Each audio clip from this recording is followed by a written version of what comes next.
How you doing? My name is Juan Carlos Peña. I'm a student here at Jones Technical Institute, and today we're going to be working on a four-spool monoblock valve assembly. The tools that I've got laid out for it is a flathead screwdriver, a 13 millimeter, a 17 millimeter wrench, a 5/32 Allen wrench, and an 8 millimeter Allen wrench.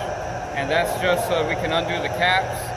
On here, I use the screwdriver to pry these little plastic caps off of this. These are put in by the manufacturer to keep dirt, debris, and any other stuff you don't want in your system out. Okay, so take all these little caps, set them aside. All right, now here we have the end caps for our valves. These are the control levers that we'll actually use to move the valve in or out as we need the flow to go. We've got a P over here. This is where the pump side goes. This is where you would actually be getting your supply of hydraulic fluid through the system. And we've got a port on the side and a port on the top, and that's just so that in case, you know, wherever you've got to mount this control or this valve body at, you know, in case you can't get a line on the side, you can put it on the top, or if you can't fit it on the top, you can put it on the side. These really don't matter. You just kind of take these and plug up the port that you're not using. Okay, that's all these are. They got a little O-ring inside of there. Now this one's straight from the manufacturer. It's relatively new, so we're probably not going to find too many discrepancies in here. But it's important to check out these O-rings. Make sure they're still pliable. Make sure they're still flexible. And in good health. If they're dry rotted or flattened out, they're not going to hold the seal, and you're going to have a leaking body. All right. The next thing that we're going to be doing is we're going to be removing these caps. I've already taken the ratchet to loosen them, but we'll just finish them off. If you've got a T-handle Allen wrench, it'll work just as good for this. The only thing that I have here is my Allen sockets, so that's what I'm using to make it work. Alright, loosen up those bolts, flip it upside down, get to these bottom bolts here. Pay close attention to how these caps are installed. It might seem like they can go any way, especially because it's got other holes drilled on here, but the system won't be operating properly if these caps aren't put on properly. And these here are three-way valves, so that means they can go in both directions. And I'll be showing it on the board how these all work together. This is usually set up on a hydraulic system, but today we can rig it up with pneumatic. Right, so we've got our supply.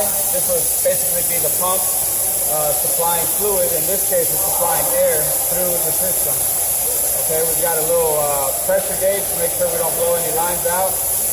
We've got a variable control, so we can add more pressure to it or take away pressure. So in this case, I'm going to be operating on the lowest setting on it. As you can see, here's our monoblock valve, four-spool valve system. You can see these lines, they're set up to these gas cylinders. And you have one going to activate and the other one to retract. Okay, and we've got the same hoses set up for 4 different cylinders because we've got 4 different controls here going on. There's going to go through here. You can activate these levers to move these cylinders as you need. Any of the residual would come out the tank side and just kind of blow off. Okay, so you know these valves, as you control these levers, you move one valve to one way, it'll operate the flow going down that way, and if you reverse it, it'll go back. Right now they're in the neutral position, that's their home position, and then the valves that we've got, maybe I got some. So we can control these cylinders using our valve. Oh, there you go.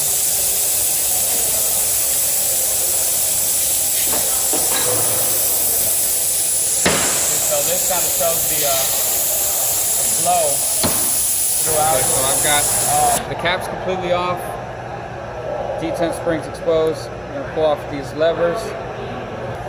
Now to pull these levers off, they actually, you know, stick down through and hit the valve actuators here.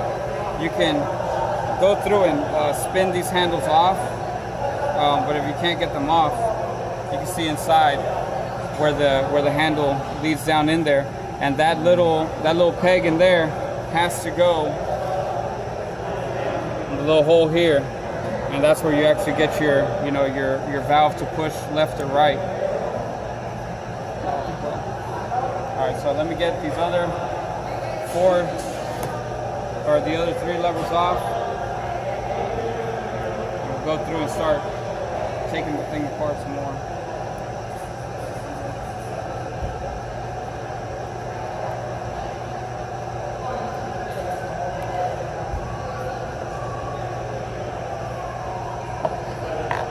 Okay, so now we've got our monoblock down to this point.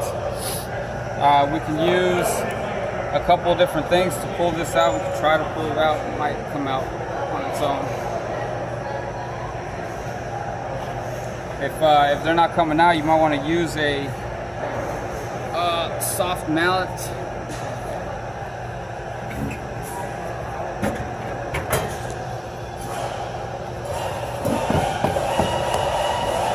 Tap out, a little motivation.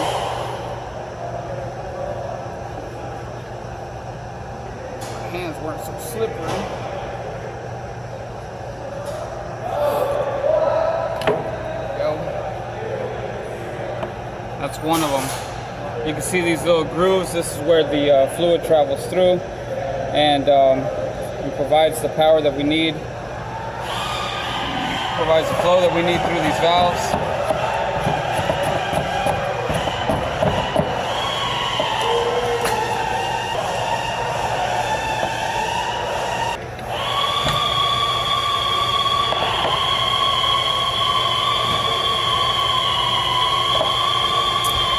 Alright, so those, obviously a very tight fit. They're machined to fit in there perfectly. They've got a very, very light film of grease on there. And at that point, we're kind of down to the bare bones.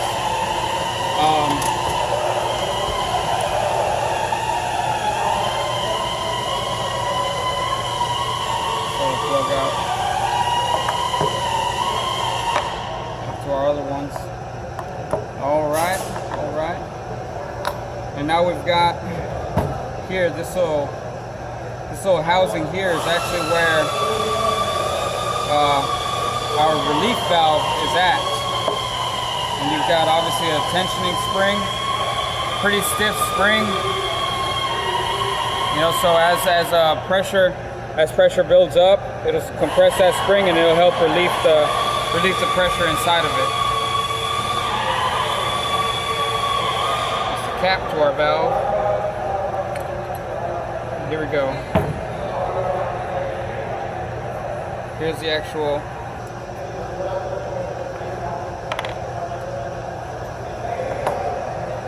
Alright, so now once we've taken this apart, we're going to inspect the actual little valve inside of inside its casing there.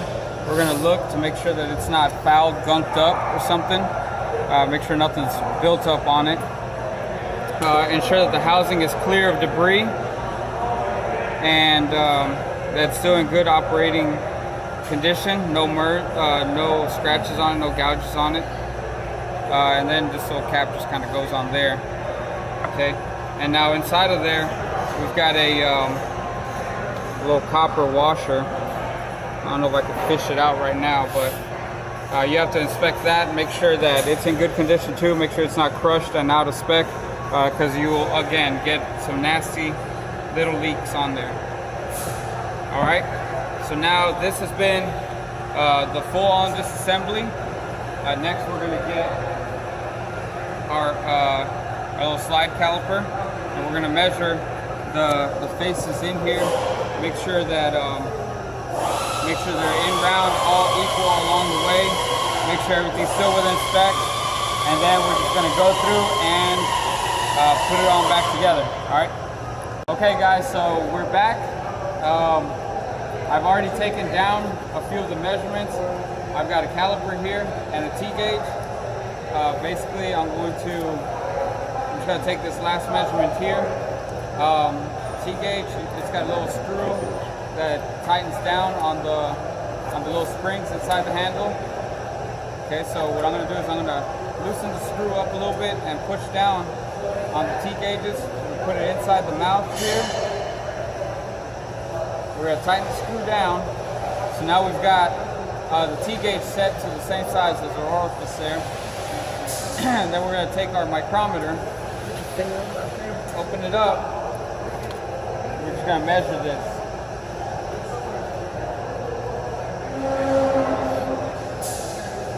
Now it's very important that when you're